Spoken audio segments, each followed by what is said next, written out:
Alright guys, just want to update you this morning. Finally had some action on Crude. This week has been a pretty good week for action and trades.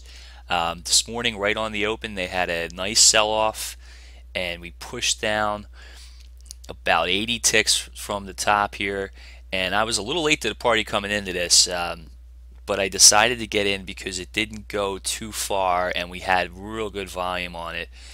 Got in at 97.16 and actually took it off two ticks to the bottom, went down to 84. I got out at 86, so actually one tick because you pay one tick to get out. So it was a nice trade. 28 ticks, up 280 on the day, and now we see it rallied up to the 618 Fibonacci retracement, which I do look at, and now it's coming back in again. Indexes are going up. S&P had a pop as always. You can almost trade it to the T when you see a nice 5-6 point drop. It tends to check mark trade higher, which is what I call it, my own signature check mark trade. Anyway, not trading the indexes, but watching Crude now, and it looks like it's attempting to try to get down close to this bottom again. Potentially, if it's real weak, it might take this out and then trade higher from there.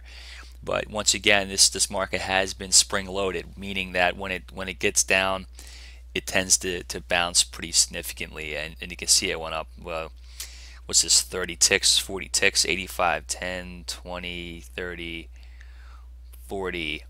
Yeah, almost 50 ticks we went up off the bottom. So, bottom feeders are being rewarded in this market. They're going to get chopped off at some point because when this thing does a 1 point move, they're going to get washed out, and maybe they'll even average in, and that'll get washed out, and that's what we'll be collecting, who will be collecting the money from. But at this point, they're being rewarded still. So what you can do is, if you want to, you can reverse when you take your position off, reverse and put a stop loss at break even and see what happens. In this case, yeah, I mean, you would have in short order made at least another 25 ticks, so you could have doubled your profit for the day.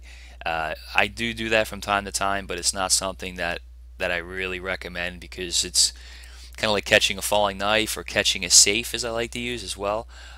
Two things you never want to do, or have a piano fall on you. There's another one. I don't know if that really works in this example, but it's still kind of funny. But so that's what I looked at today. So I'm booking the profits. Now I'm waiting for high probability setups, not really expecting too much out of Crude for the rest of the day. Like I said, the scenario A would be it goes down and touches this area. Scenario B is it just stays in the Fibonacci areas, which is probably what it's going to do because this has been pretty dead. Of other note, I do like to look at the natural gas. They have a release at 10:30. 9:30, yeah, so 10:30 Eastern they come out with a natural gas release. I like to watch that because I don't trade on it too much, but I do like to keep an eye on it because last week moved real nicely. Let's see, what was last Thursday was the 24th. See if I can show you guys real quick what I look at on natural gas. 25th. Okay, here we go. So yeah, so this is the natural gas number, and it tends to be a nice market mover. This one moved 10, 20, 30, 40, 50, 60, 70, 75 ticks, and then it moved back up. So if you want a heart pumping trade, which is exactly what it is, you put a limit order in, a limit sell and a limit buy. I usually do it like 15 ticks away, but the number came out right at the end of this tail here, so it went up to 15 ticks. So you could have been filled and then washed out.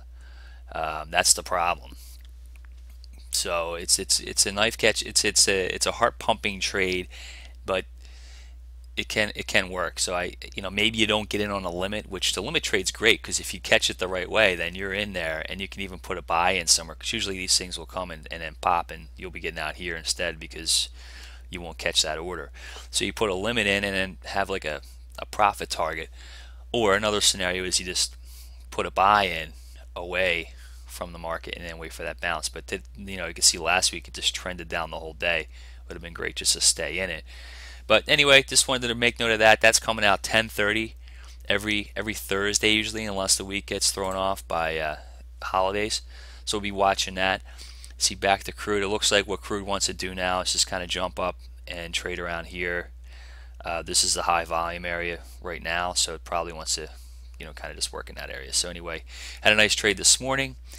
Not looking to lose any of this I put on, so just going to be watching things, continually updating you guys if I see anything.